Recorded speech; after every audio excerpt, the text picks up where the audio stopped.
말씀은 신명기, 구약전서 신명기입니다. 신명기 6장 1절부터 9절입니다. 제 성경책 구약 271쪽에 있습니다. 271면 6장 1절부터 9절.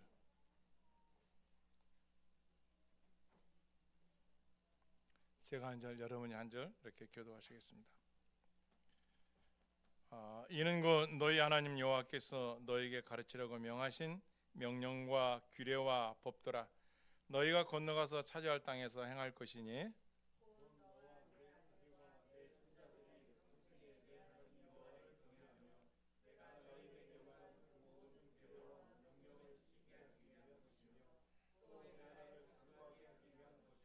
이스라엘아 듣고 삼가 그것을 행하라. 그리하면 내가 복을 받고 내 조상들의 하나님 여호와께서 내게 허락하신 같이 젖과 끓이 흐르는 땅에서 내가 크게 번성하리라.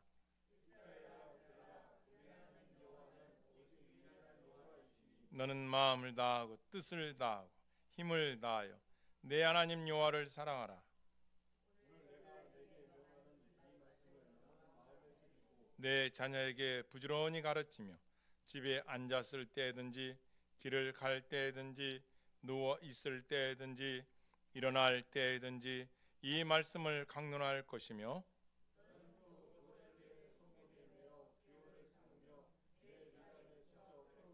다 같이요. 또 내 집 문설주와 바깥문에 기록할지니라. 아멘.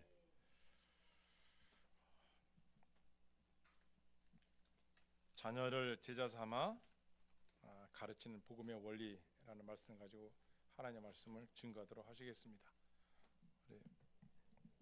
PDF 잠깐 보시겠습니다. 현대사회에서 가장 힘들고 어려운 것은 자녀 양육일 것입니다. 스트레스도 가장 많이 받고 또 자녀 양육한다는 것은 참 쉬운 일은 아닙니다. 우리가 이 세상을 살아가면서 배우는 게 있습니다. 그것은 우리가 미래를 위해서 자녀들에게 투자를 하게 되면 자녀들 양육을 잘하면 거의 몇 년을 정하냐면 100년을 앞을 볼 수 있다고 합니다. 그만큼 자녀의 양육이 매우 중요하다고 볼 수가 있겠습니다. 그런데 이 세상의 관점과 우리 복음의 관점은 전혀 다릅니다. 다시 말하면 세상 사람들이 자녀를 가르치는 정체성하고 예수 그리스도를 믿는 그리스도 즉 기독교인들의 정체성은 완전히 다른 것입니다. 우리가 부모가 되보면은 우리는 대개는 이렇게 생각합니다. 내 자녀가 부모 말에 순종하는 사람만 되었으면 이것만 가지고 대할 때가 너무 많습니다. 그렇지만 우리가 모르는 게 있습니다. 그것은 뭐냐면 내가 원하는 바라는 그런 순종의 자녀가 되기보다 그 자녀의 마음을 얼마나 헤아려 주는 부모가 되느냐, 이것이 매우 중요한 것입니다. 앞에 있는 저도 사남매를 키우면서 깨달은 게 상당히 많습니다. 물론 처음에는 제가 가진 아빠라는 권위와 또 이렇게 말을 안 들을 때는 뭐 초달도 하고 또 이렇게 훈계도 하고 이랬던 것이 참 많았습니다. 되게 이 땅에 살아가는 사람들 부모들은 이렇습니다. 내 자녀가 나의 트로피일 것이라고 착각을 많이 합니다. 자녀의 성공이 곧 내 성공이고 자녀가 잘 됨으로 인하여 내가 남으로부터 인정받는 부모가 되고 싶은 마음이 있습니다. 그것이 욕망이죠. 그런데 우리는 이것을 타파를 해야 되겠습니다. 되게 아이들이 바꿀 수 있다는 부모의 착각 세 가지가 있는데, 첫째는 통제한다는 것, 즉 두려움을 줘서 아이들을 통제시킨다는 거예요. 그러니까 아이들이 말을 안 들을 때 체벌을 가하는데 너 이렇게 안 하면은 밥을 안 줘, 이렇게 하면 용돈을 안 줘, 너 이렇게 하면 이러를 할 거야. 조건부 통제인데 두려움을 주는 거죠. 네가 뛰어봤자, 네가 내 말 안 들으면 봐. 그렇게 하면서 부모가 아이들에게 강하게 디시하는 겁니다. 두 번째는 보상입니다. 이 보상도 딴 게 아니라 내가 선물을 많이 주면, 내가 용돈을 많이 주면 이 자식이 나중에 나한테 잘하겠지, 내 말을 잘 듣겠지. 그런데 대개 보면 받을 때뿐입니다. 자녀들은 그렇습니다. 왜요? 정체성이 아직 확립이 안 됐고 무엇이 나의 인생의 기준점이 뭔가를 모르기 때문에 그렇습니다. 제가 저번에 엘리베이터를 저희 아파트 탔는데 한 4, 5학년이었어. 야, 네 꿈이 뭐야 했더니 저요? 평범하게 사는 게 꿈입니다. 그래요. 평범하게 사는 게 네 꿈이야? 아니 뭐 대통령도 한다, 과학자인다 이런 거 없냐? 그런 거 싫어요. 그럼 네 부모님이 너의 꿈을 아냐? 그럼요. 어떻게 얘기했는데? 저희는 대화를 많이 해요. 그래서 저희 아빠 엄마가 제 꿈을 인정해 줘요. 전 평범한 사람이 되고 싶어요. 제가 가만히 엘리베이터 천장을 바라며 그랬어요. 야, 평범하게 산다는 게 얼마나 어려운지 아냐? 넌 아직 모를 거야. 사람이 사람답게 산다는 게 쉽지가 않다. 그런 얘기를 내가 그한테 해준 적이 있었습니다. 쉬운 게 아닙니다. 우리는 보상을 가지고 아이한테 대하지만 그렇지가 않다는 거죠. 아이들의 마음의 공간에는 전혀 우리가 생각하지 못한 것들을 소유하고 있기 때문입니다. 세 번째, 수치심입니다. 내가 너를 어떻게 키웠는데 너 때문에 미치겠다. 왜? 부모의 원하는 대로 되지 않기 때문에 그렇습니다. 그건 부모가 바라는 욕심이죠. 그렇지 않죠. 내 힘으로는 자녀의 마음을 변화시킬 능력도 전혀 없고 철저히 자기의 무능력함만을 깨닫게 되는 것입니다. 자, 이렇게 해봅니다. 함정이 있어요. 결국은 스트레스야. 안 따라요, 아이들이. 과연 이럴 때 우리는 어떻게 할 것이냐 이거죠. 행동만 교정하려고 하지 말고 그 마음의 밑바탕 뿌리를 우리 기독교인들은 또 믿음의 자녀를 둔 사람들은 부모들은 이렇게 살아야 된다는 걸 제가 가르치고 있는 겁니다. 이게 오너라고 그러죠. 세상에서 오너는 뭐예요? 내가 대표야. 내 말대로 해. 성과금 내 말대로 인센티브 줄 거야. 오너예요. 그러니까 자녀를 양육하는데 배워본 적이 없어. 아빠로서, 엄마로서 어떤 아빠가 될지, 어떤 엄마가 될지를 몰라요. 그냥 낳긴 낳는데 얘를 어떻게 키울 줄을 몰라. 그러다 보니까 대표성이야. 내가 오너니까 오너의 말대로 따르면 돼. 이렇게 했을 때 화면 보시다시피 자녀는 소유물로 바뀌는 거야. 넌 내 것이야. 하나의 소유물이에요. 너는 내 속한 소유물로만 딱 생각하는 거야. 그리고 나의 체면과 세상의 인정을 바래요. 네가 잘해야 아빠가 엄마가 어디 가도 내가 진짜 너 때문에 우리가 먹질 당하지 않아야지. 이런 식으로 체면. 특히 우리나라 사람들은 유교적으로 체면이 많죠. 또 내 체면에 손상이 되면 맹렬한 분도. 부모님들이 되게 아이를 키우면서 화를 낼 때 보면 야, 네가 이렇게 할아버지 할머니가 알면 또 이웃 사람이 알면 내 아는 사람들 알면 어떻게 하냐. 이런 거예요. 그게 아니라 네가 그놈으로 인해서 네가 무엇을 느껴야 되는가를 가르쳐줘야 되는데 그게 없는 거예요. 저는 어릴 때부터 이 탈무드 책을 좋아했어요. 이 탈무드 책을 보면 아이들 양육할 때 저도 그렇게 했지만 그러니까 문제를 일으켜서 어떤 문제를 일으켜서 어떻게 하면은 아빠가 앉는 의자에 딱 앉혀놓는 거예요. 그리고 네가 무엇을 잘못했는지를 생각해서 그걸 가지고 오라는 거예요. 저 처음에는 좀 성격이 급해가지고 막 왜 그랬냐 이렇게 했지만 나중에는 조금씩 너의 잘못을 거기서 신앙 계획표를 쓰게 하고 또 인생 비전 계획표를 쓰게 하고 용돈을 주는데 어디에 쓸 거냐, 어떤 음악을 듣는데 이런 음악을 들었으면 좋겠다, 책은 이런 책을 읽었으면 좋겠다.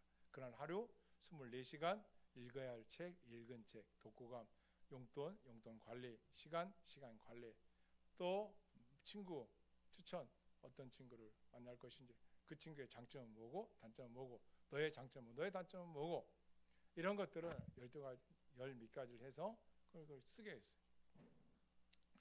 그것은 왜 그러냐면 내 소유물이 아니라 하나님께서 나에게 맡겨진 청직이니까. 나 또한 배워보지를 못했어.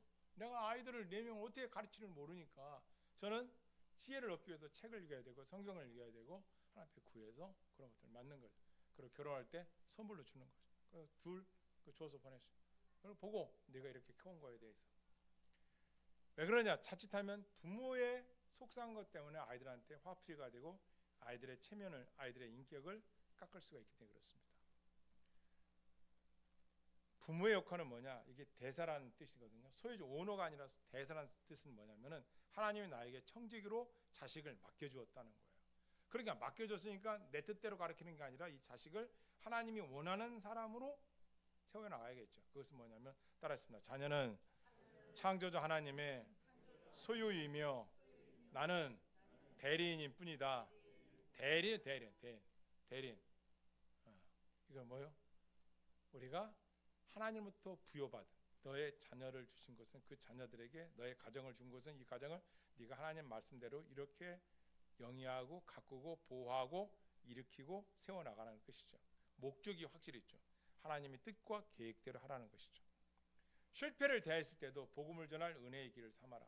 다시 말하면 자녀들이 실패했거나 또 부족함이 보였을 때는 내 어떤 기분에 손상된 게 아니라 하나님 보시기에 그 아이에게 좀 더 응원해 줄 수 있고, 그리고 그걸 뉘우친다면은 또 그 길을 열 수 있는 은혜를 베푸는 시간으로 잡으라는 거죠. 가장 중요한 것은 뭐냐? 따라하겠습니다. 자녀의 정체성과 부모의 정체성입니다. 여기 그림 보세요. 여기 보시면 아까 제가 얘기했죠. 두려움을 줘가지고 아이들을 막 바꿔보려고 한단 말이에요.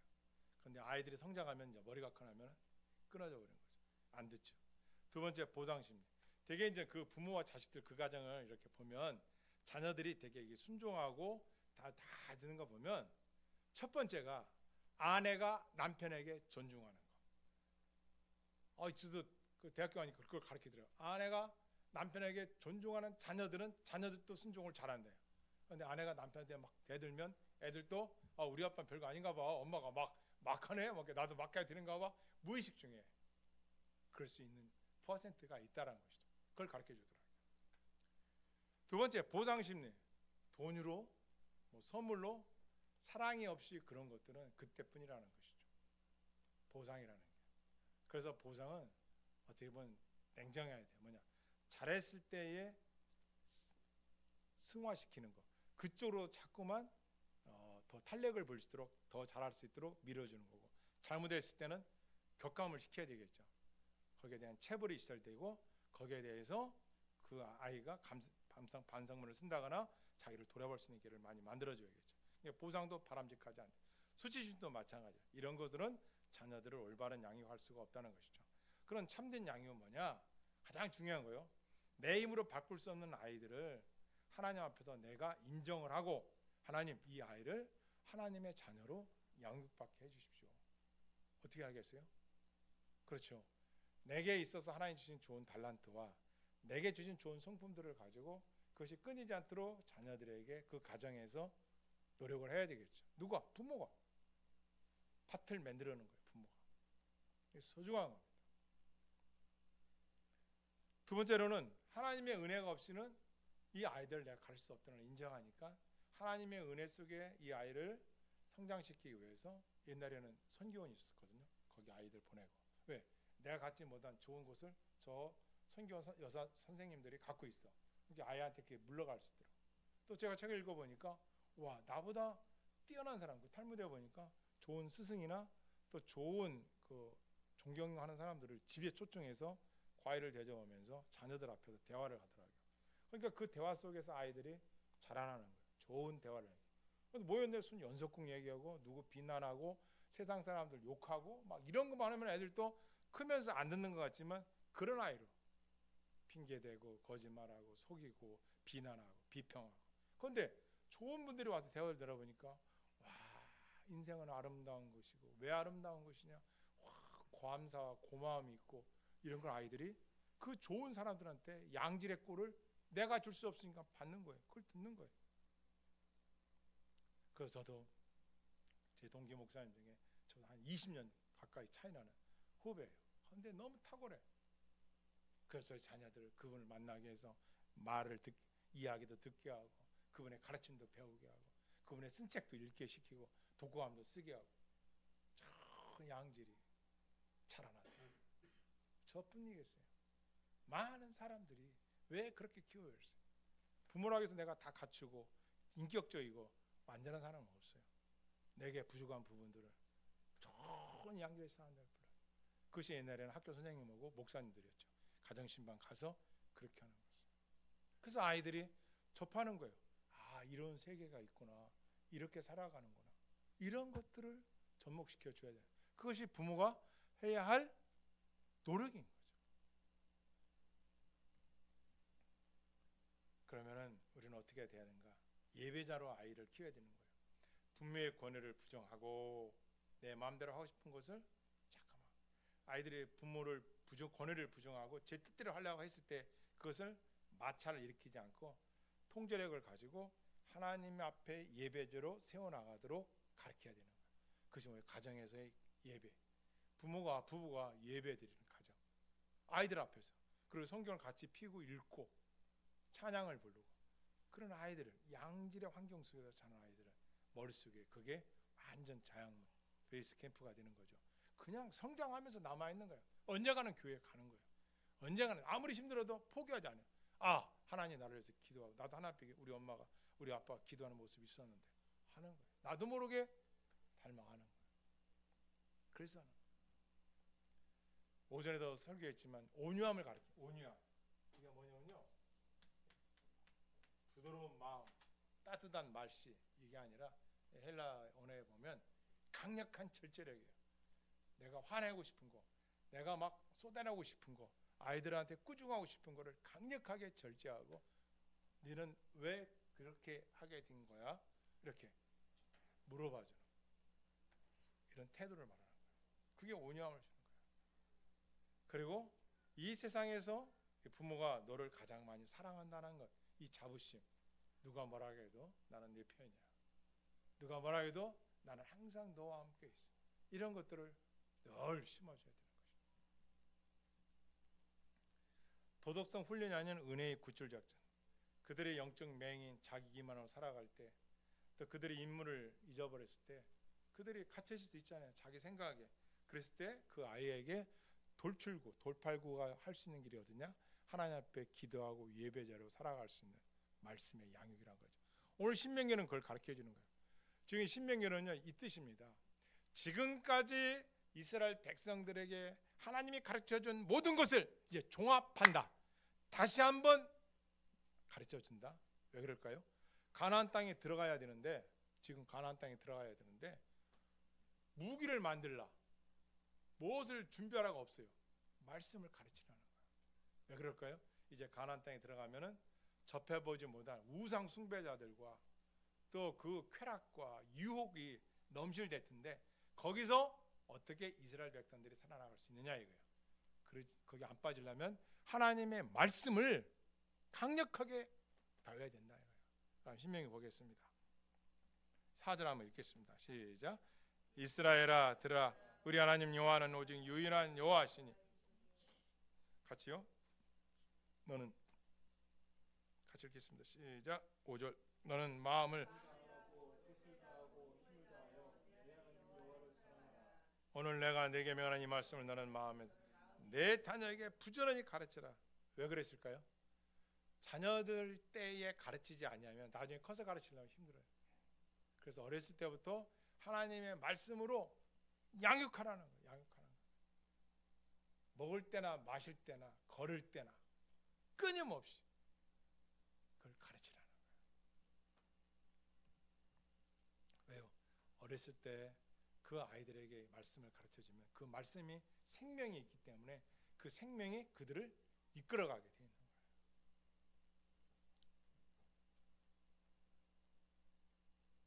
모세는 그러니까 출애굽한 1세대들이 다 죽었거든요. 불평불만해서.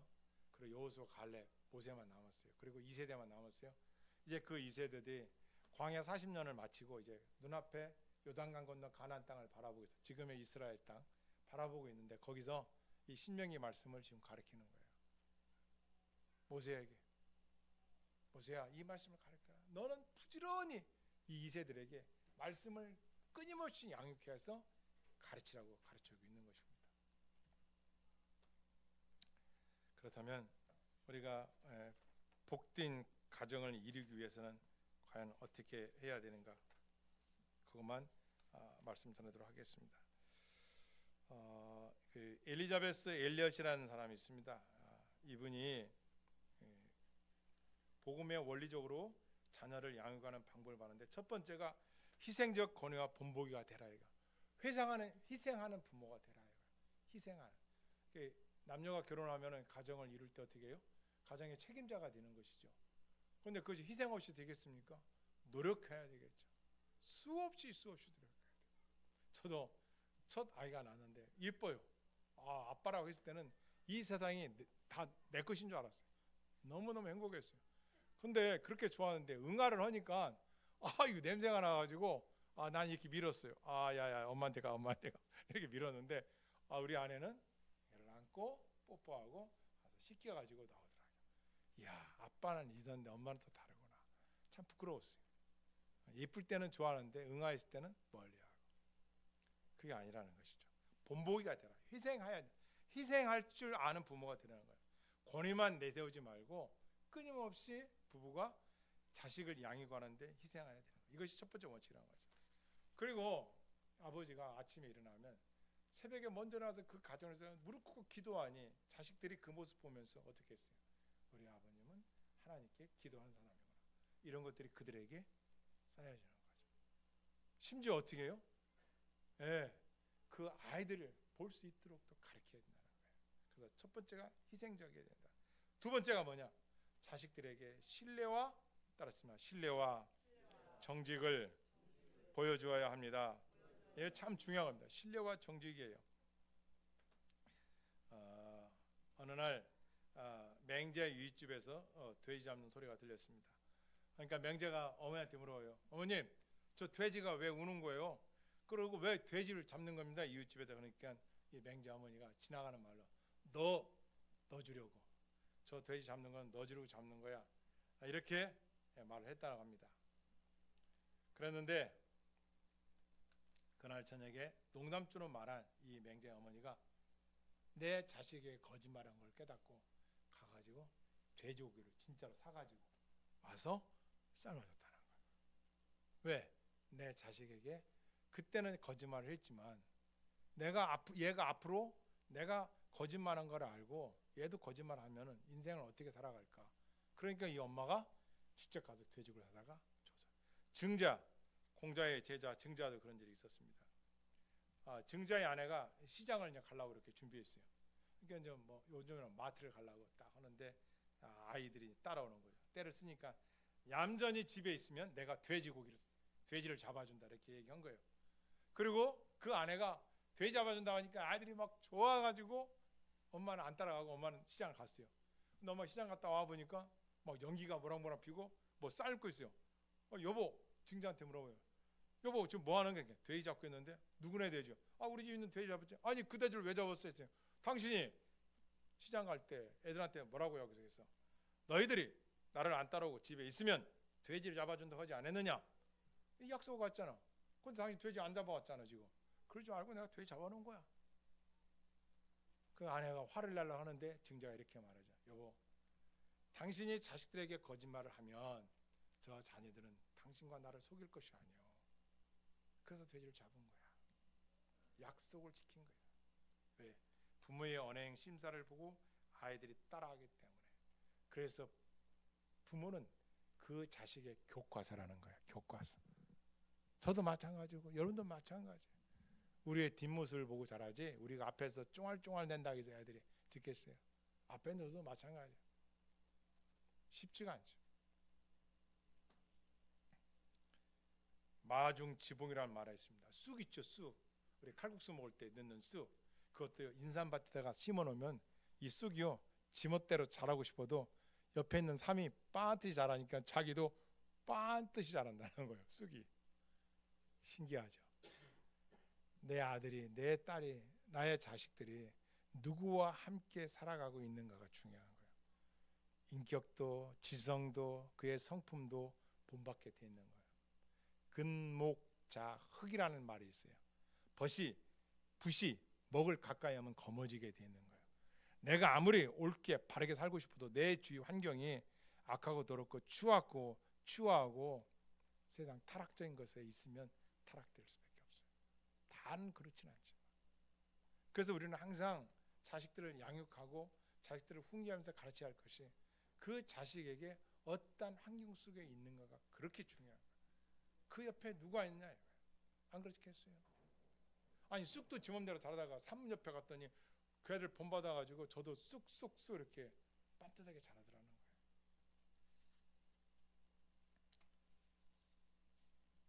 금묵자옥은 이 부연이라는 사람 쓴 태자 소부잠이라는 책에 나오는 건데 쓰여 나무가 틀에 따라서 변화되는 거예요. 우리 분재 같은 거 보시죠. 분재들 이렇게 보면 철사를 요쪽에다 묶어놓고 여기 당겨주고 여기는 높여주고 나무 심을 심어주고 하잖아요.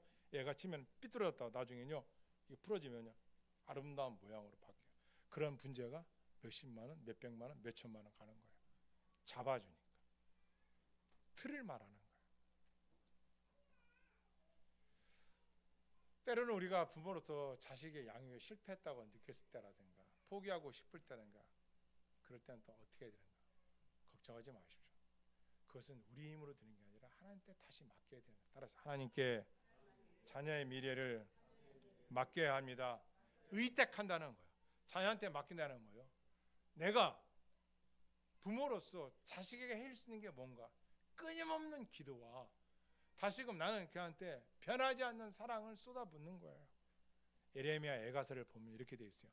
너는 야밤에, 그러니까 새벽 2시부터 4시 사이에 손을 들어 성전을 향하여 부르짖으라.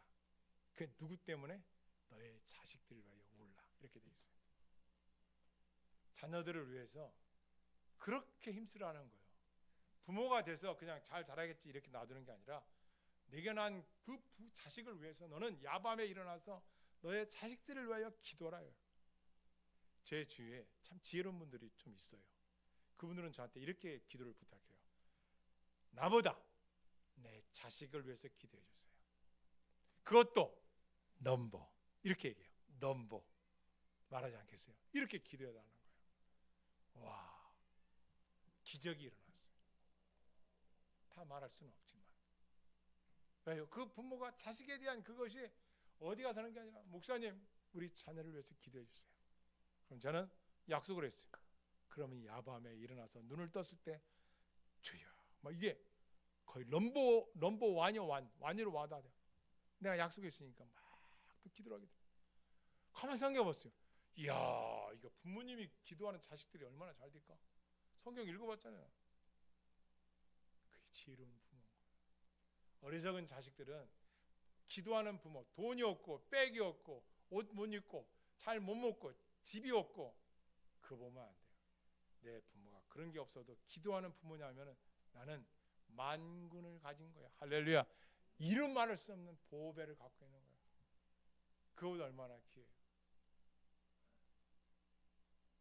지난주에 제가 했죠. 우리 저쪽에 앉아있어 우리 최 권사님 한 7, 8년 전에 저에게 오실 때 몇 명 오셨어요.